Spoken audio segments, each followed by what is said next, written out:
Hi,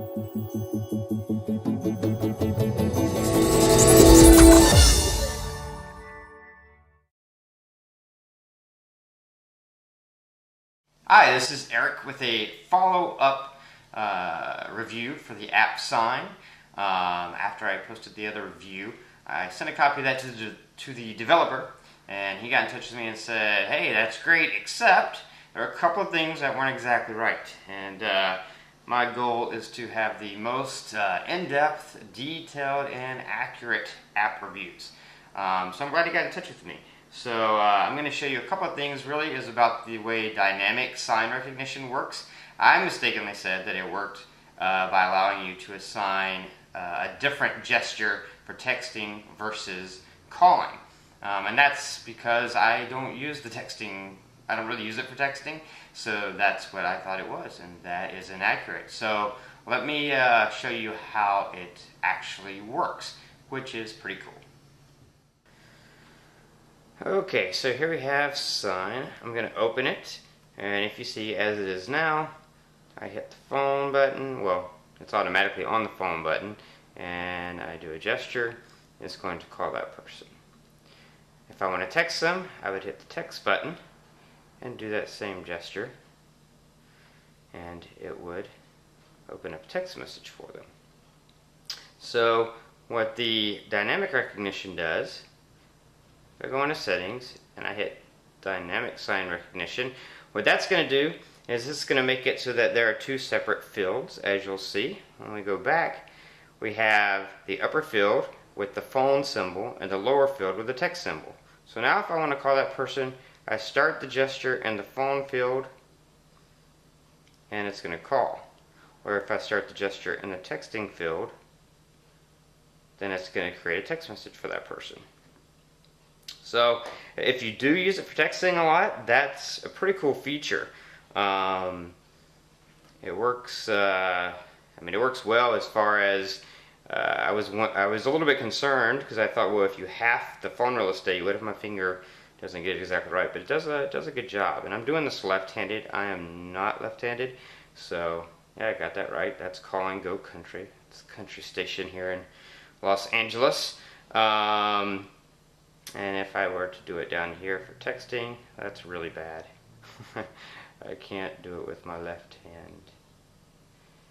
It still got it right. Obviously, if you have a lot of gestures that are like almost exactly alike, you're probably going to run into some problems with recognition. So it's good to have, distinct gestures for each thing. But I mean, you can see that didn't even really look like a G, but because that's the only G I have assigned, anything like a G, it still got it right. So that's the dynamic recognition. Just cut the screen in half.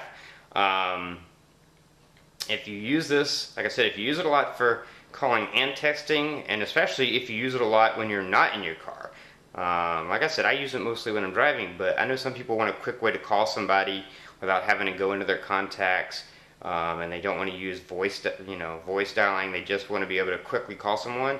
I mean, to be able to do that, or if you to be able to just hit that and text them, I mean, that's pretty fast. So, and that's really, that's why the developers developed this app, is to make a quick way to be able to do that. One other thing I wanted to show you from my other review is quick startup. The developer reiterated sort of what I had said, but just what that does, if you click that, you'll see up there, boom, the little sign pops up and it's now in your notification. That just, it doesn't keep the app running. It just keeps it running in the background. So it's not going to be necessarily using processing power or anything, but what it'll do is it'll keep the Android operating system from killing it, theoretically, so that it starts up faster. Which I guess it just depends on your phone. Yeah. See, that was maybe faster, but we're talking the difference between maybe 1.5 seconds and 0.5 seconds of how fast it started up with it in the notification versus out of the notification for my phone. That may be different for your phone. Just depends on how many things you have operating.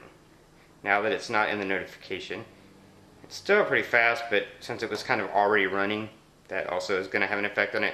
So yeah, you might want to play with that. See if if it makes a difference for you. For me, I don't feel like I need that because I'm not using it all day, every day. Like I said, I use it for specific reasons, specific times, and it starts up plenty fast enough for me without having the quick startup enabled. But if you want that, that's that. But anyway, there you go. Split screen for dynamic.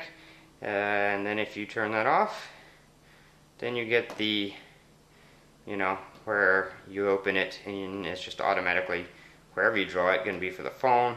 If I hit the text bubble, it'll switch to text, or you can have it the other way around. Okay, so that is my followed-up review of the app sign with some corrections.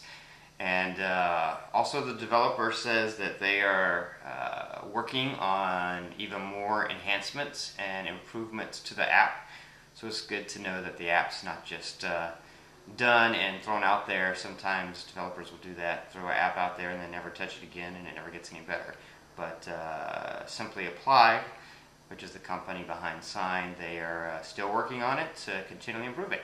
So like I said before, at the very least, get the free version and check it out, try it out for a couple of weeks. You'll probably want to upgrade to the paid version.